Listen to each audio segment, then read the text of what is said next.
Hello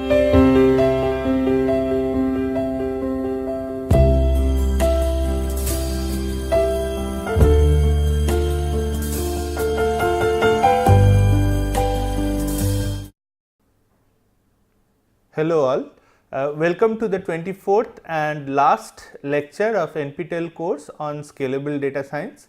So today we are going to conclude the course. So we are not going to learn anything new, but we are just going to review. So we are going to review the content that we have covered in this course.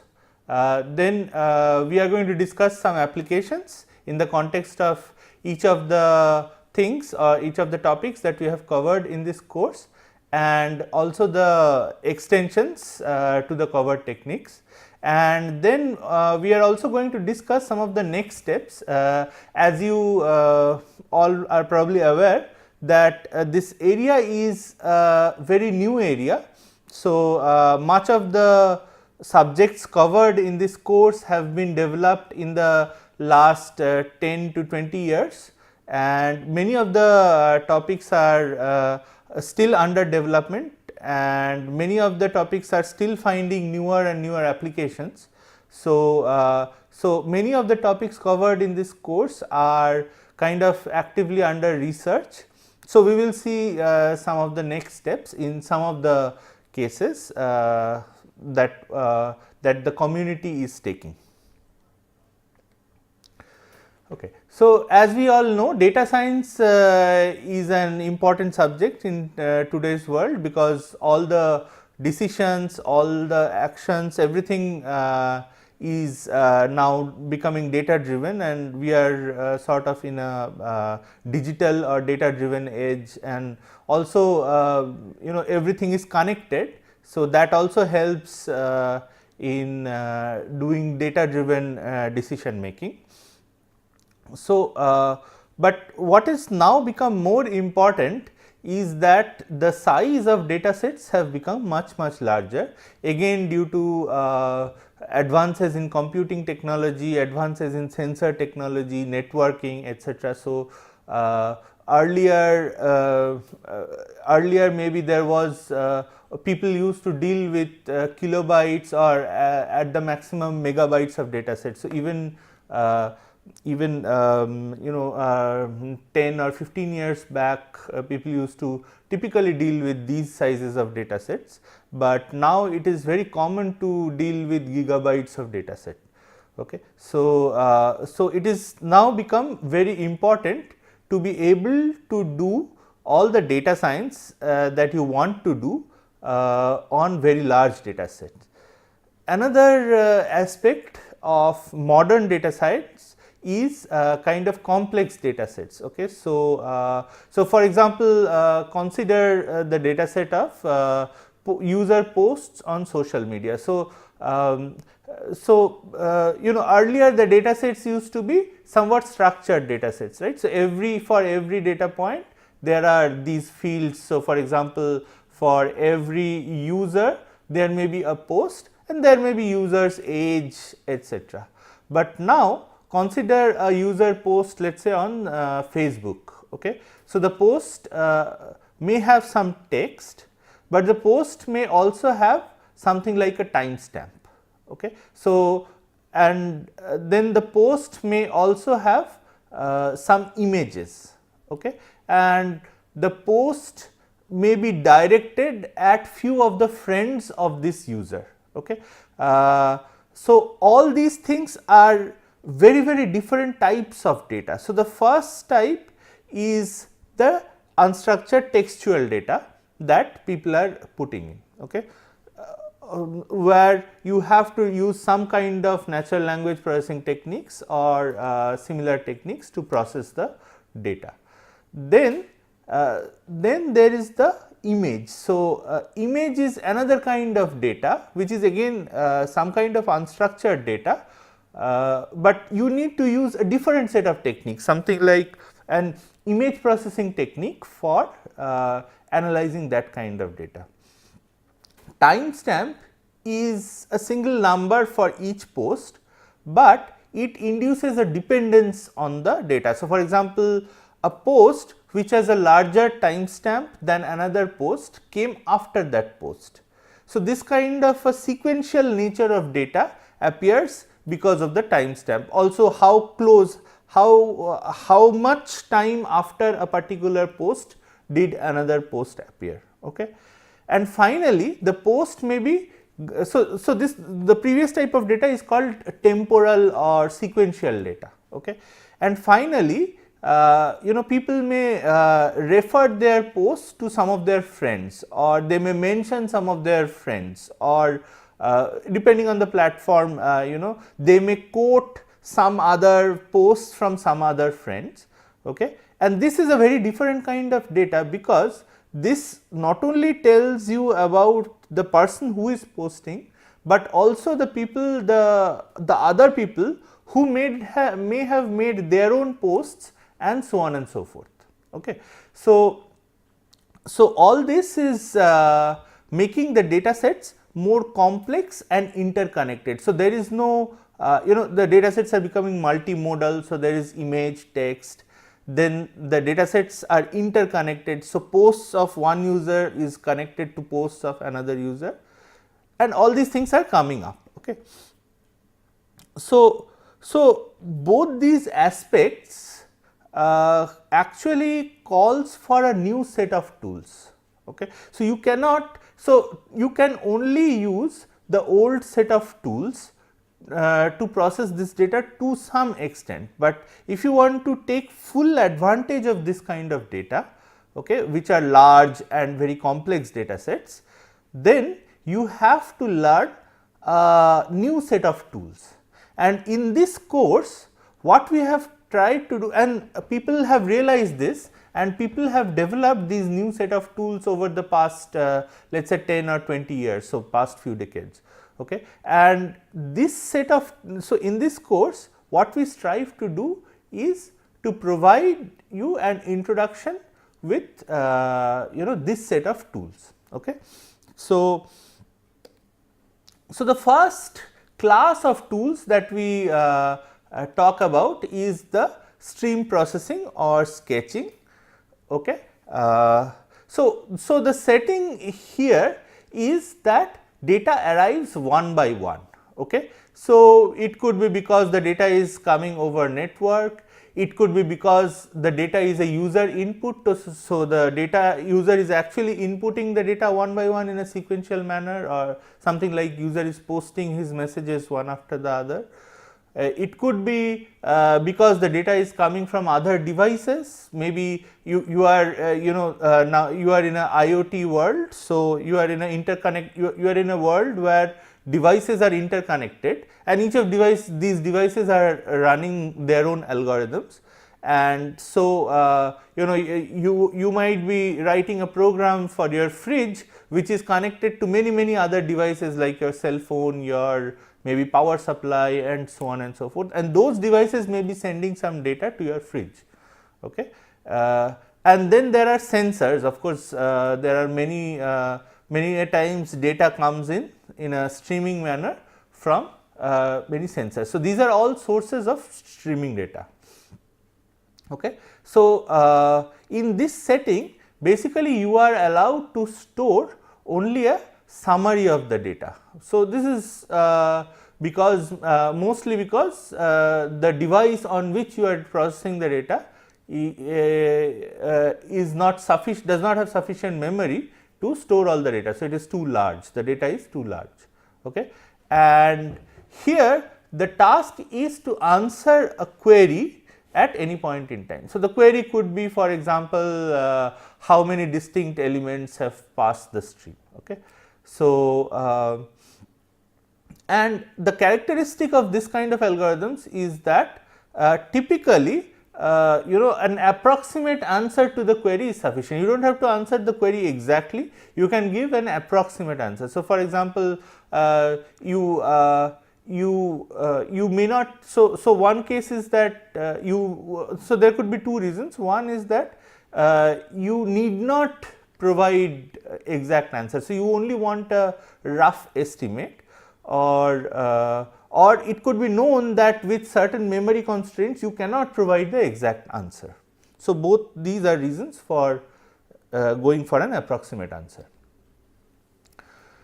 Okay. So, what are the queries or the problems? So, the first set of problems is that we have discussed is sampling the data from a stream. So, the idea is that there are different types of items which are coming in a stream. And you have to construct a random sample from that. So, for example, there are IPs arriving at a router, and you have to construct a random sample of IPs that have come to this router. Now, this set of IPs should follow the same distribution as the original distribution in the entire stream. So, that is the problem. The second type of problem is filtering a data stream. So, here you may have to select. So, your data stream may have many different types of elements, or many elements having many different properties. So, you have to only select those elements which have a certain property, say x. Okay. So, maybe you are getting numbers in a stream, and you have to select numbers which have appeared at least once before, or something like that. Okay. The third type of problem is counting distinct elements. So, basically again your elements are arriving in a stream, and you want to know how many different elements have come. So, this is the problem, and the final problem is finding frequent items. So, you may have to estimate frequencies of the k most frequent items. Okay. So, these are the problems that we have dealt with, and what are the solutions that we have discussed. So, for the sampling problem, we have described the reservoir sampling algorithm. Basically, the idea is that when the items arrive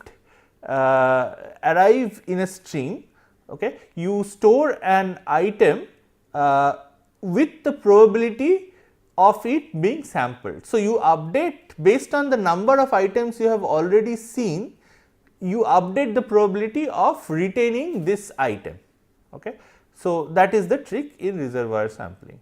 Similarly, filtering a data stream, the idea is that so the technique that we have described is the Bloom filter. So, the basic idea is that you hash the items. Okay. So you hash the items, and then each item gets hashed to a particular bucket, and then you maintain the filters on these hash buckets rather than items themselves, because the number of items can be very large. Okay. So, instead of maintaining the filters that whether a particular item should be included or not, you on the item you maintain the filter on the hashed value of the item, and because there may be many collisions, so you use many hash functions instead of one. Okay. So, that is the Bloom filter technique. The third problem is the counting distinct items, and you have learned many things for this. One of the techniques you have learnt is the Flageolet-Martin sketch, which basically stores the highest number of trailing zeros, and from that it can give you an estimate of how many distinct items have. So, so highest number of trailing 0 bits in a hash of the items. Okay. So, each item comes, you hash it, and you store the highest number of trailing 0 bits, and from that you can get an estimate of how many distinct items have passed through the stream. And the final problem that we have described is finding frequent items, and again there is a very rich literature on this, and we have also described many algorithms. So, one of them is, for example, the Mishra-Gries algorithm, where you basically store the frequencies of, or you strive to store the frequencies of top k items, and whenever a new item is not found, whenever you see a new item, and you do not find it in the top k list, you reduce the count of this new of the items in the current list, and when the item count of existing item becomes 0, then that position becomes free. Okay. So, you essentially sort of charge all the items for being in the top k list, but not appearing in the stream. Okay. Okay. So, so what are the applications of this, right? So, for example, take the first problem, right? So, so sampling data from a stream. So, consider the problem of showing a subset of representative tweets, right. So, you have your Twitter timeline, and Twitter wants to show you some set of tweets, but not the entire set of most recent tweets. Okay. So, it only wants to show a subset of tweets, but then it wants to show them in a manner such that the distribution of the tweets that appear on your timeline is sort of representative of the distribution of the entire set of tweets that appear on your timeline. Okay. So, this is the problem of reservoir sampling. So, you want to sample some representative tweets from your actual timeline to show on your screen. Okay. Now, the second problem is filtering a data stream, right. So, consider the stream of all news. So, many news agencies all over the world are pouring in with many news. Say you consider, for example, a news aggregator like Google or Yahoo or somebody, and all the news agencies all over the world, they are pouring in with news articles. Now, you have, let us say, subscribed to certain kinds of news articles, right. So, you want sports, you want maybe music, but you do not want politics or something like that. Okay. So, so how do you so, and every user has mentioned this kind of preferences for their for them. So, the problem is to actually send news items only on these subscribed topics to each user. So, you have to filter the original large stream of news items in a personalized manner based on the subscribed topics or maybe subscribed websites. Okay. So, this is the problem of so you need to solve the problem of filtering a data stream in this case. The third problem is that of counting distinct items. So, for example, a switch it sees many IP addresses, it may want to assess its own importance. So, how many different IPs or how many different computers are routing their packets through this particular switch, right. So, so that means it wants to know whether it's a very important central hub position, or is it somewhere in the periphery of the network, so that it only gets a few or packets from a few IPs. Okay. And so, this is the problem of counting the number of distinct items that pass through that switch. Okay. Similarly, so the final problem is that of finding frequent items. So, for example, you want to show trending tweets or trending searches. So, tweets get retweeted. So, every tweet has a retweet count, and same search gets repeated many times by many different people. So, certain tweets and certain searches are trending, that is, these are being tweeted or searched very frequently, let us say in the past 5 minutes or past half an hour or so, and you want to find these, right. So, this is the, and you may want to find top 10 such tweets or top 10 such searches. Okay. And this is the problem of finding frequent items.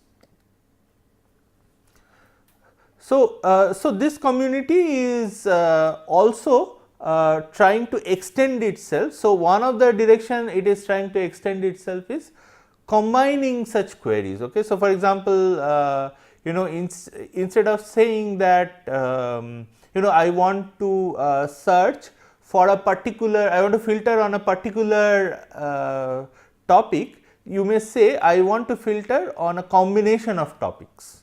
Okay. One can ask a combination of queries. Okay. And so basically people are looking at linear sketches where it is known that you can combine two different linear sketches to form a sketch of for the combined query. Okay. So these are some of the things people have done in the past. Okay. Another place where this online setting or which is the term that machine learning people use for the streaming setting is in large scale machine learning, where many a times data is there is a lot of data, or for some reason the data is coming in an online manner or a streaming manner, and you want to train machine learning models on this kind of data.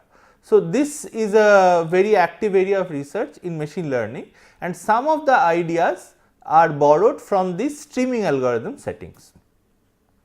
And also there are some theoretical guarantees which are given for many online algorithms whose background basically originates in the techniques that we have described here. And one special technique here is an adversarial setting, where an adversary may give you certain data or certain information in a streaming manner, in a one after the other manner, and you have to optimize your own objective, and the adversary is trying to make you not optimize your objective.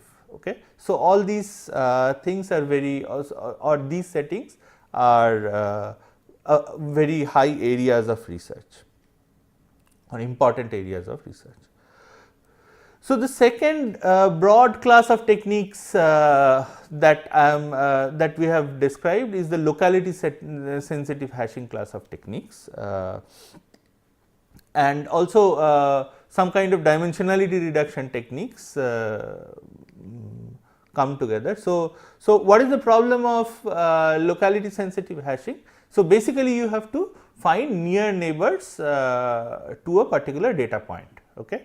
So this could happen because there are a lot of data points. So the problem is challenging, maybe because there are a lot of data points, or maybe each of these data points are very high dimensional and calculating the similarity itself is very difficult, and in both of these cases the simple naive algorithms are very expensive. Okay. So the application can include, for example, similarity search. So you could do an image search. Now nobody wants to retrieve the exact same image. Okay. That is instead what people want to do is they want to retrieve similar images to a particular input image. Okay.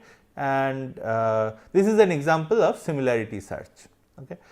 Then people may want to do an anomaly detection. So for example, you have a certain transaction and you want to quickly know whether it is an anomalous transaction or not. So you want to find similar transactions to this particular transaction very quickly. So if you do not find any similar transaction, you can think that it is an anomalous transaction.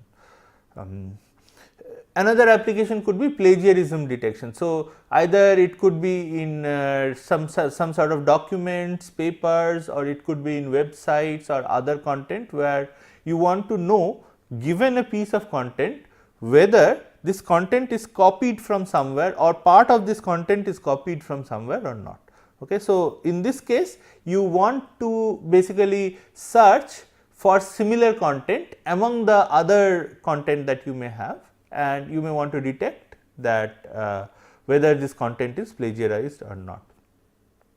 Another application is, for example, clustering, where for many clustering algorithms you may have to do a all pair nearest neighbor search. So, for every point in a data set, you have to find the nearest points among the other points. Okay. So, example is, for example, k-means algorithm. Okay. So, you have to find the nearest points to a given point, and again you can use something like a locality sensitive hashing if your data set itself is too large. And then of course, there are applications in machine learning like k nearest neighbor classifiers.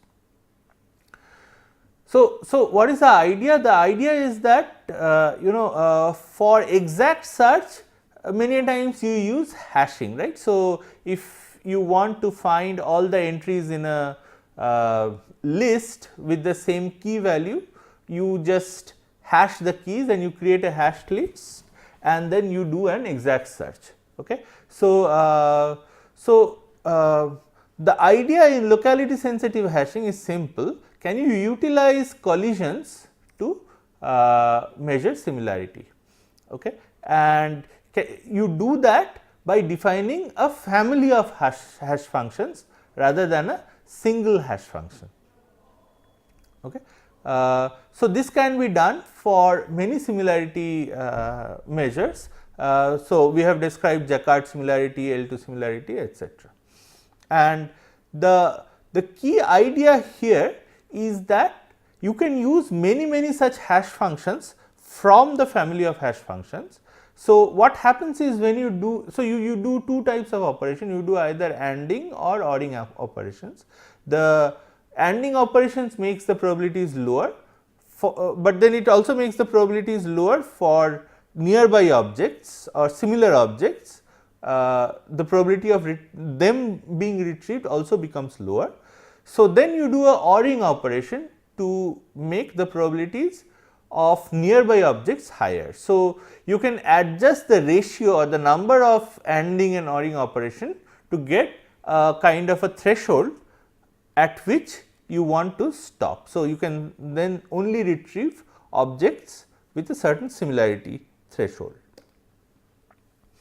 Okay. So,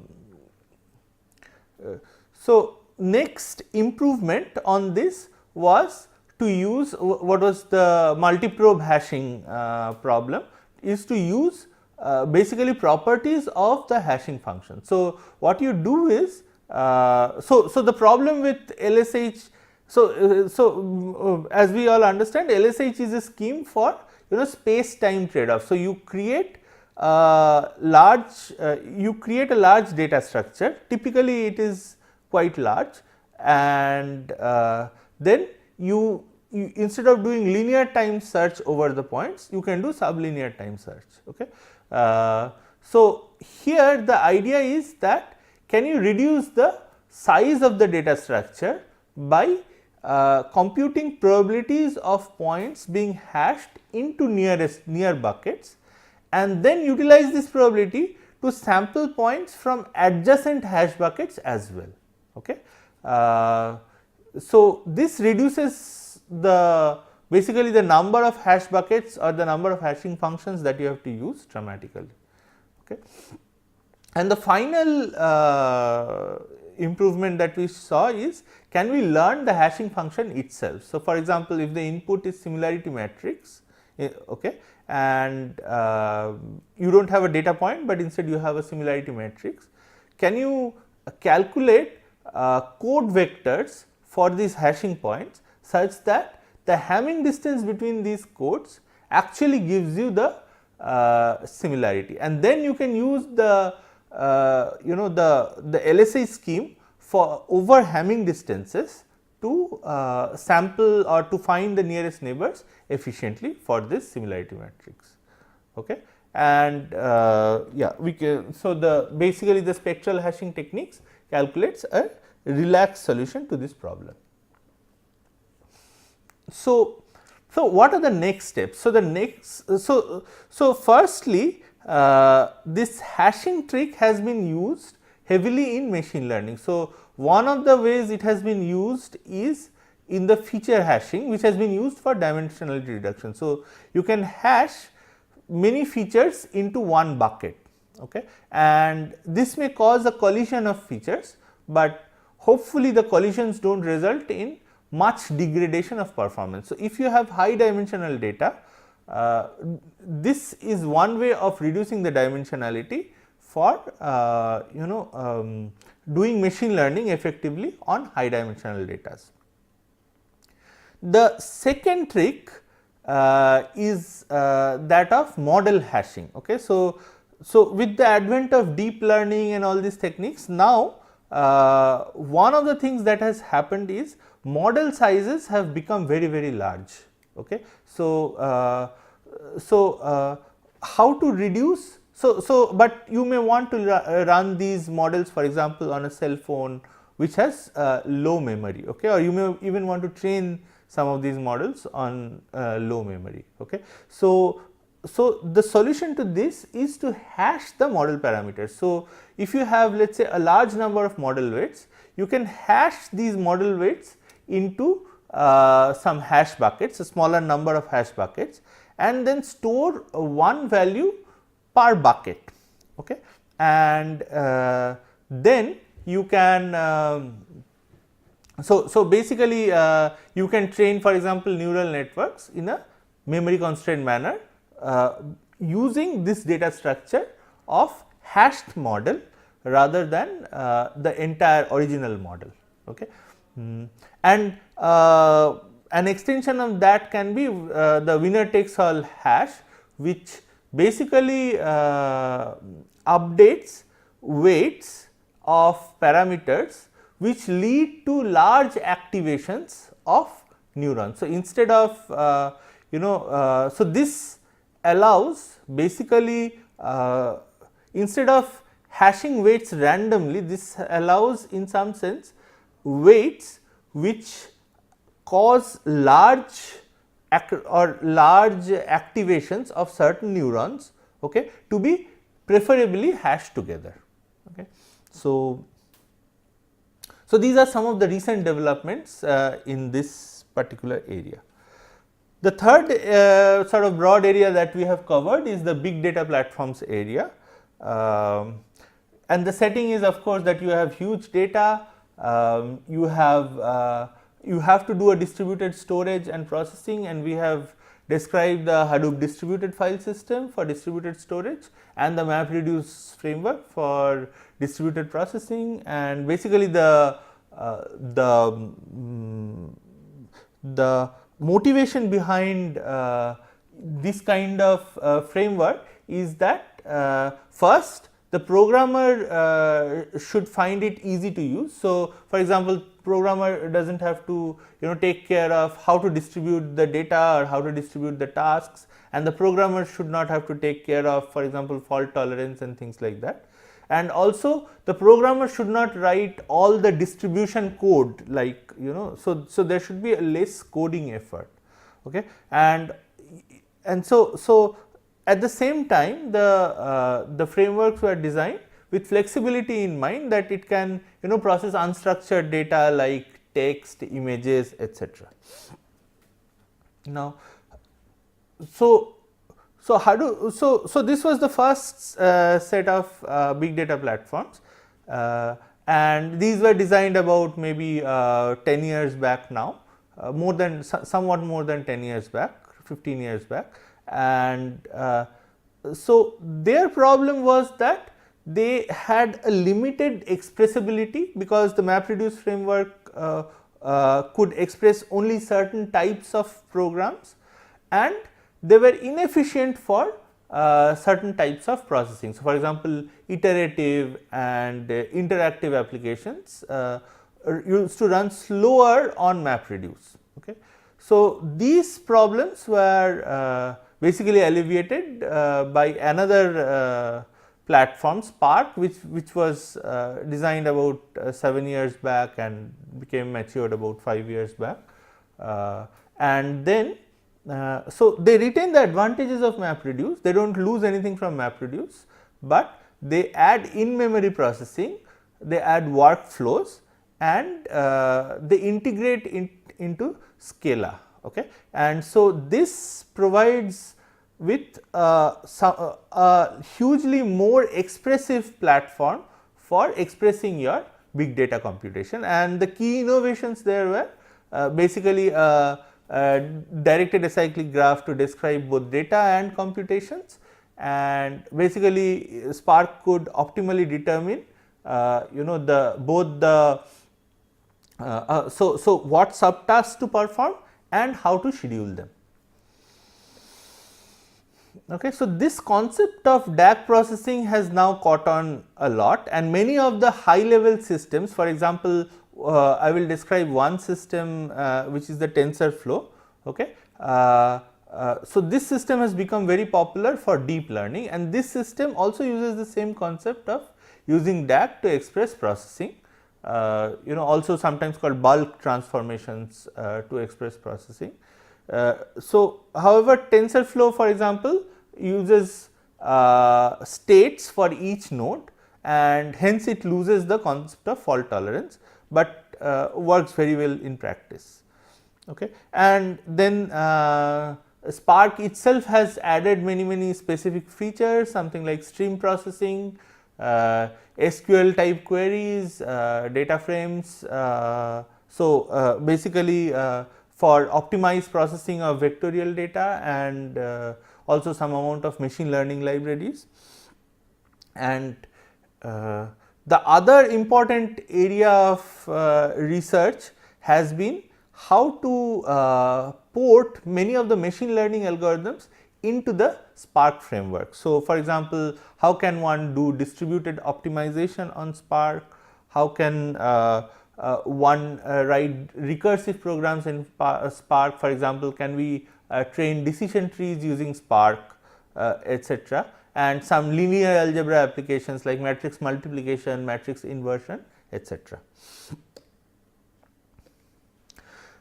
The fourth area that we described is that of scalable optimization, and we have mainly described two types of scalable optimization techniques. One is distributed, which are useful when there is too much data to compute the objective in a single machine, and data is collected in a distributed manner, or there are some privacy concerns. Okay.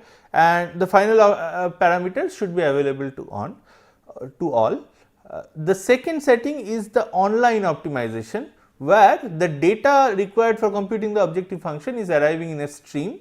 Again, could be because of any number of reasons, like memory is too small and the objective function is sum over certain data points. Okay. And again, the final parameters should be of the optimization algorithm should be close to actual parameters.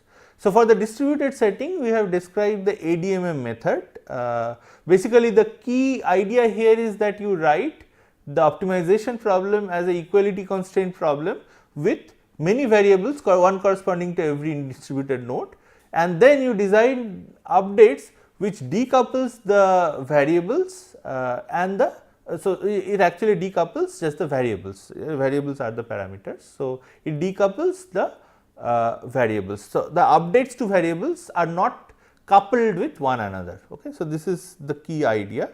In the online settings, we have described various stochastic gradient descent algorithms, and we have so the key idea here is to to design the updates such that they converge in the long run, but do not take too few iterations to not even explore the space in a good enough manner. Okay. And there are many advancements and extensions like mini batch, gradient normalization, momentum, etc., which we have discussed briefly. The last technique, the area that we have described, is scalable clustering, and here the challenge was that the original k-means clustering technique was not optimal. There was so first we described the k-means plus, which basically provides a sequential sampling algorithm which guarantees approximately that the solution that you get is somewhat close to optimal. But the problem is that this is a sequential sampling technique.